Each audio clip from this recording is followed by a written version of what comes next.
Akhwani, salam alaikum, j'espère que vous allez bien.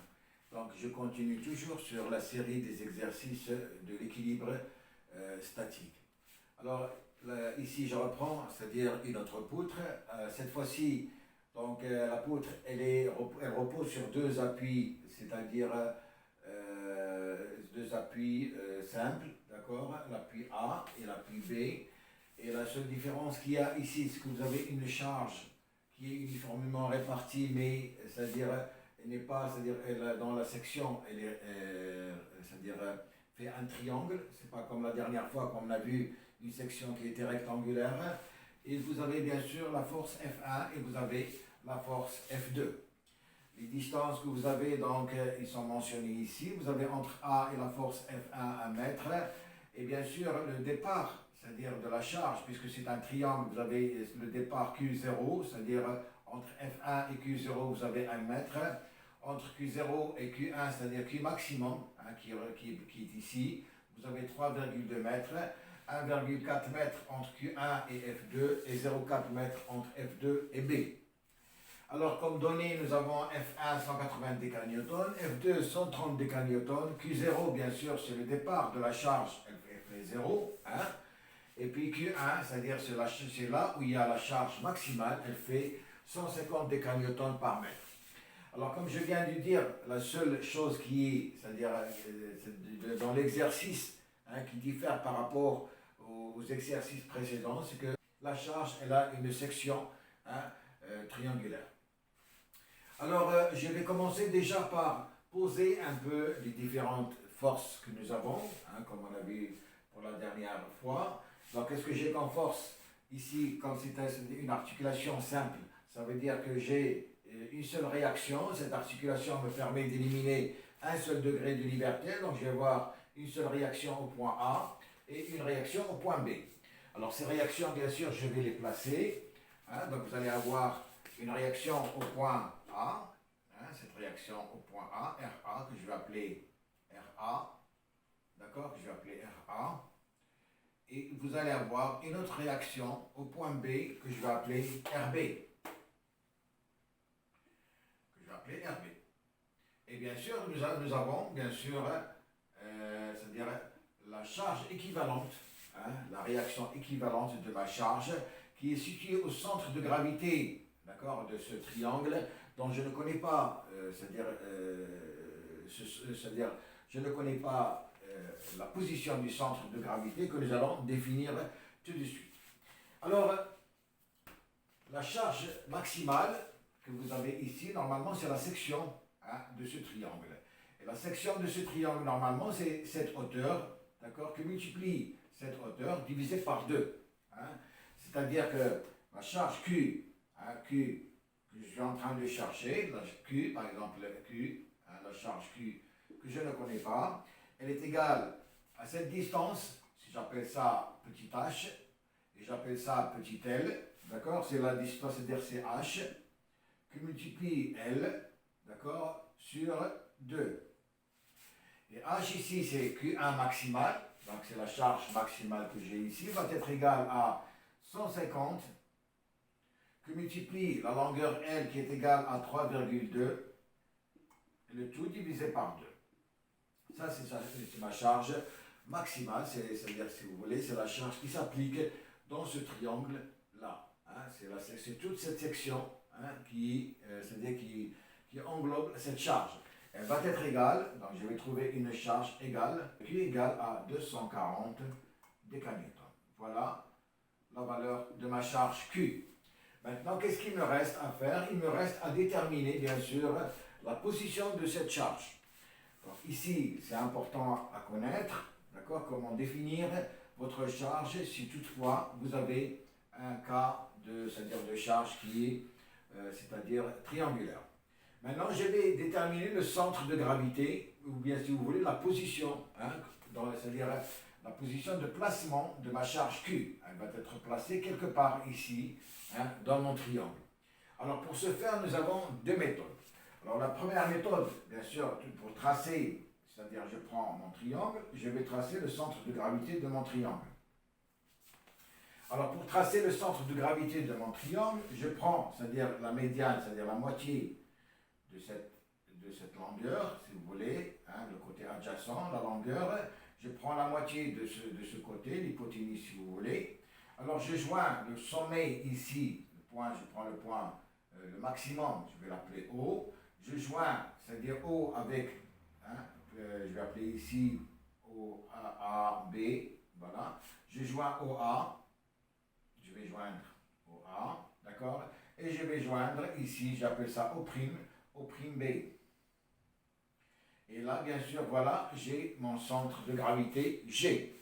Hein, je pense que vous avez dû faire ça, c'est-à-dire en mathématiques, dans les leçons de géométrie. Donc, pour tracer le centre de gravité d'un triangle, c'est la méthode. C'est-à-dire que vous allez joindre la moitié, hein, c'est-à-dire du côté, si vous voulez, du côté adjacent, avec le sommet haut, et vous allez prendre la moitié de l'hypoténuse, d'accord, avec le point O', et vous allez trouver votre centre de gravité G. Et c'est sur ce centre de gravité G que vous allez avoir, c'est-à-dire la position de la charge Q. C'est bon. Bien. Seulement maintenant, bon, il est important de connaître, hein, cette distance et de connaître cette distance. Hein, pourquoi? Parce que avec les calculs que nous allons faire, on est obligé de connaître la position de la force, c'est-à-dire de la charge Q par rapport à Q0, hein, pour pouvoir déterminer par la suite, quand on aura affaire au calcul des moments, d'accord, pour connaître cette distance. Alors, comment nous allons faire pour déterminer la valeur, je vais appeler ça la valeur x1 et la valeur x2? Comment est-ce que nous allons faire pour déterminer ces valeurs? Donc, c'est-à-dire, si je prends cette distance-là, 3,2, c'est-à-dire la distance de mon triangle égale à cette longueur. À ce moment-là, la valeur de x1 va être égale à 2 fois, hein, L sur 3. Hein. x1, elle est égale à 2 fois cette longueur, hein, divisé par 3. Et x2 va être égal tout simplement à L sur 3. Voilà comment est-ce qu'on va déterminer la position, c'est-à-dire de la force par rapport à Q0 et par rapport à Q1, si vous voulez, la charge maxi. Donc Q1, c'est-à-dire x1, elle est égale à 2 fois cette distance divisée par 3, et x2, c'est-à-dire cette distance, elle est égale à L sur 3. Donc je vous invite à revoir un peu vos leçons concernant, d'accord, la géométrie, hein, pour voir comment est-ce qu'on va démontrer, d'accord, ces formules. Moi, je vous donne uniquement, hein, d'accord, le résultat, hein, que vous allez appliquer pour aller vite. Bien, alors maintenant que nous avons déterminé, c'est-à-dire la position de Q, nous allons placer Q, hein, ici. Ça veut dire que Q va être placé, hein, si je regarde ici, donc je vais mettre c'est-à-dire les coordonnées un peu en haut pour que ça soit un peu clair. Donc je vais avoir Q va être placé à peu près ici. Donc voilà la valeur, c'est-à-dire mon vecteur à force Q. De là jusque là, je vais avoir, donc je vais calculer cette distance et je vais calculer cette distance. Alors si je calcule cette distance, x1 va être égal à 2 fois cette valeur 3,2, d'accord, divisé par 3. Et ici, x2 va être égal à la longueur de 3,2 divisé par 3. Alors, tout calcul fait, je vais trouver 2,14 ici, d'accord, et je vais trouver 1,08 ici, pardon, 0,6. 0,6. Voilà. Voilà donc la position de ma force Q, d'accord. Elle fait 2,14 c'est-à-dire depuis le départ de la charge x0, et elle fait 1,06 jusqu'à la charge Q1, c'est-à-dire le maximum de ma charge. Donc vous voyez, on vient de placer, hein, on vient de démontrer comment est-ce qu'on peut placer la charge Q sur mon triangle. Alors là, c'est la seule difficulté qui existe pour cet exercice.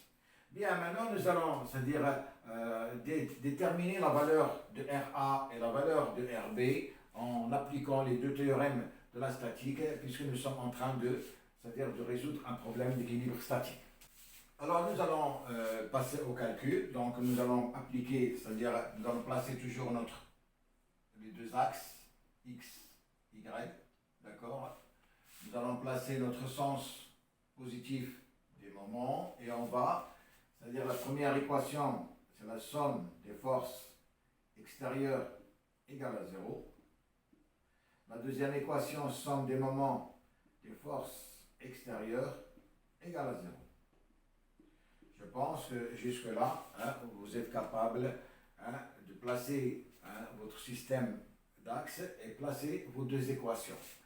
Alors la somme des forces extérieures égale à 0, ça veut dire que je vais avoir RA plus F1 plus Q plus F2 et plus RB égale à 0. Voilà ma première équation. Ma deuxième équation, c'est-à-dire l'équation des moments, je vais avoir le moment de RA. Donc je vais prendre tout ça par rapport au point A, pour éliminer l'une des réactions par rapport au point A, d'accord, de RA, plus le moment par rapport au point A de F1, plus le moment par rapport à A de Q, plus le moment par rapport à A de F2, et plus le moment par rapport à A de RB. Le tout égale à 0. Donc jusque-là, je n'ai fait que, c'est-à-dire développer un peu la somme des forces extérieures égale à 0 et la somme des moments des forces extérieures égale à 0. Je n'ai fait que développer. Alors, qu'est-ce que nous allons faire? Bien sûr, nous allons projeter l'équation 1 aussi bien sur l'axe des x que sur l'axe des y, et nous allons, c'est-à-dire calculer les moments par rapport au point RA. Alors, pour cette équation, je vais déjà donc projeter sur x. Qu'est-ce que je vais avoir si je projette sur x? Alors, si je projette sur x, pratiquement toutes les forces sont perpendiculaires. Donc, je n'ai, c'est-à-dire sur x, toutes les forces, d'accord, égales à 0. Toutes les forces sont égales à 0, donc la somme des forces égale à 0. Donc, je n'ai aucune force, d'accord, sur l'axe des x, donc toutes les forces égales à 0. Ça veut dire que je vais avoir une seule projection sur l'axe des y.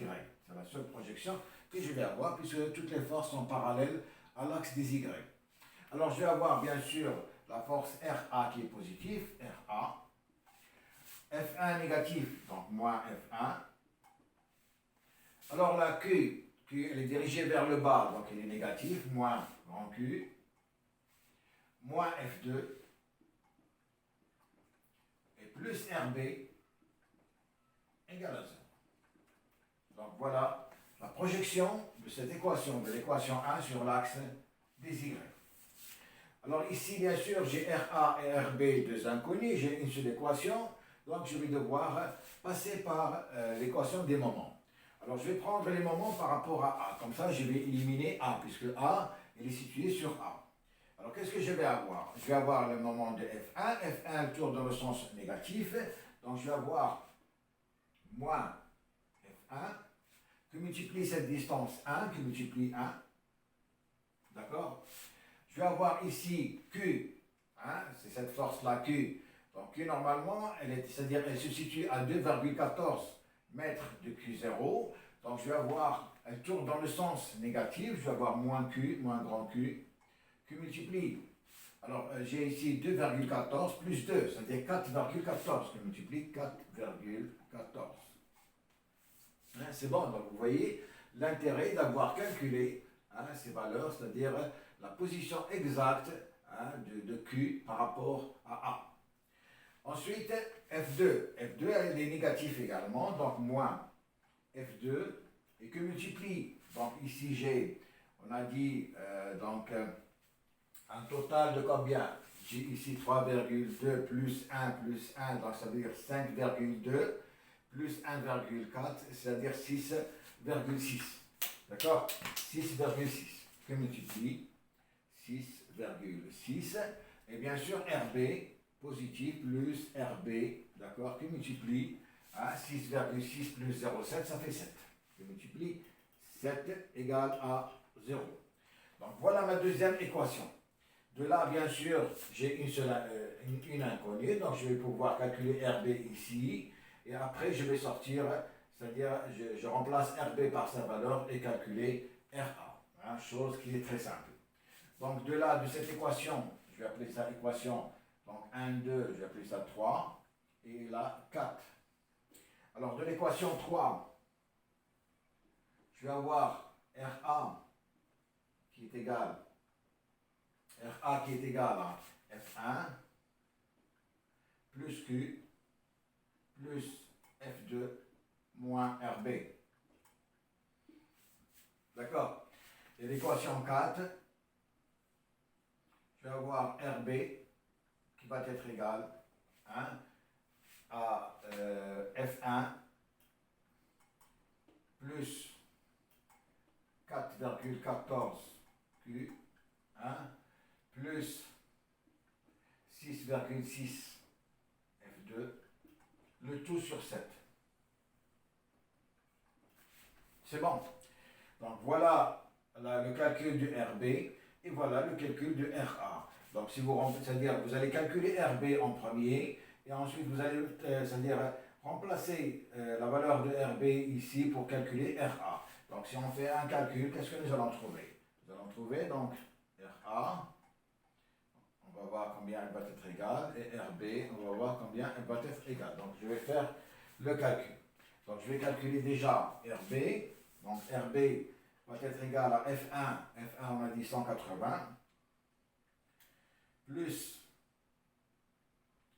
4,14 qui multiplie Q qui est égal à grand Q, on a trouvé tout à l'heure 240 décanewtons, d'accord, plus F2, donc je marque ici grand Q, je ne l'ai pas marqué, il est égal à 240 décanewtons, c'est ce qu'on avait trouvé tout à l'heure, donc plus 6,6 qui multiplie F2 qui est 130, d'accord, le tout divisé par non, il n'y a pas de diviseur ici. Oui, divisé par 7, pardon. Divisé par 7. Et je vais trouver une valeur de 290,22, 23 à peu près, 23 décanewtons. Donc voilà la valeur de RB. Alors cette valeur de RB, si je remplace ici, qu'est-ce que je vais trouver pour RA? RA va être égal à F1, c'est-à-dire 180 plus 240 plus 130 et moins 290,23 et je vais trouver une valeur, d'accord, de 259,77 décanewtons. Donc voilà les valeurs de RA et RB que nous venons de calculer. Alors vous voyez, c'est-à-dire tout est simple, il n'y a pas grand-chose, il n'y a pas de complications.